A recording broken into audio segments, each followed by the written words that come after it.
Naka-renew na kami ng kanyang idea. Congratulations. Ayan. Ayaw niya pakita sa camera.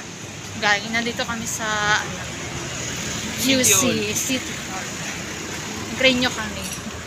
Kasi guys, galing kami ng Mundos. Hindi kami na-approve doon.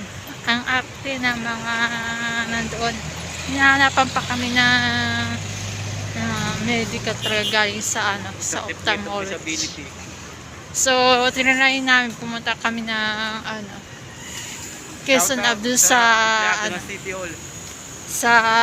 ospital. So, binigyan lang kami ng schedule para makapagpa-check up siya. So, try lang talaga itong pagpunta namin dito sa City Hall. And, ayan. Shout out sa empleyado. Thankful naman hindi kami na zero kasi dito na-approve na yung kanya ngayon kinuha mo sa barangay mahal medical certificate, no?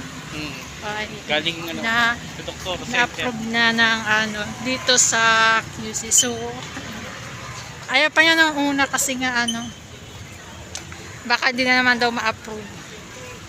So ngayon na-try namin, happy na siya kasi hindi na siya pupunta sa kanyang check-up. Init.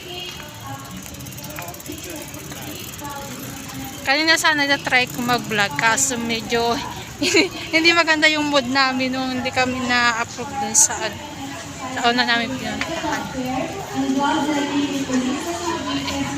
Gutom na kami. Ayan. So, ang kagandahan, so dati yung PWD ID is 3 years lang valid. So ngayon yung bagong PWD ID is good for 5 years na. Matagal-tagal bago ka mag-renew ulit ng ID. So doon sa mga magre-renew po ng mga PWD ID yan, agahan nyo lang pong mag-asikaso ng inyong mga requirements para kapag pupunta kayo dun sa mga department nila is may hawak na kayo.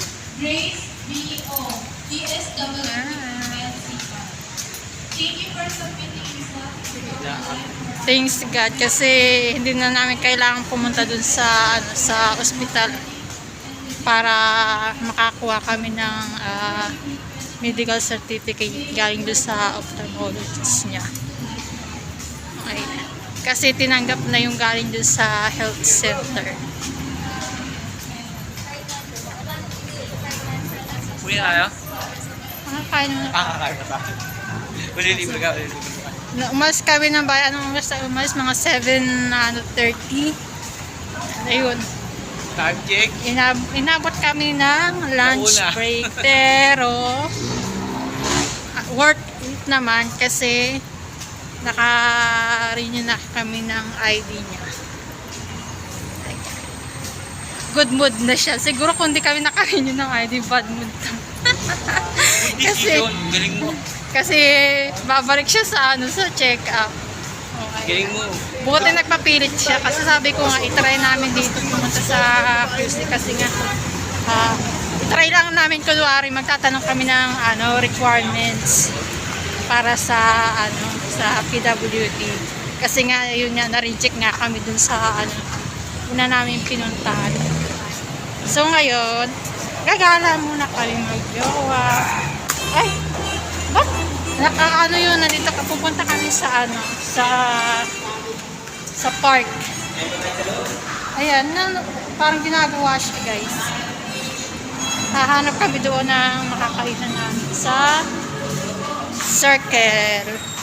After namin mag-renew ni Mahal, parang inaayos at nilalagyan na ng bubong. Dati wala siyang bubong, ngayon inaayos. So, ayun na nga guys.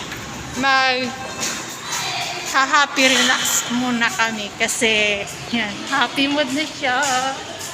Ayan, 5 years yung kanyang ID. Matagal-tagal bago kami ulit mag-renew.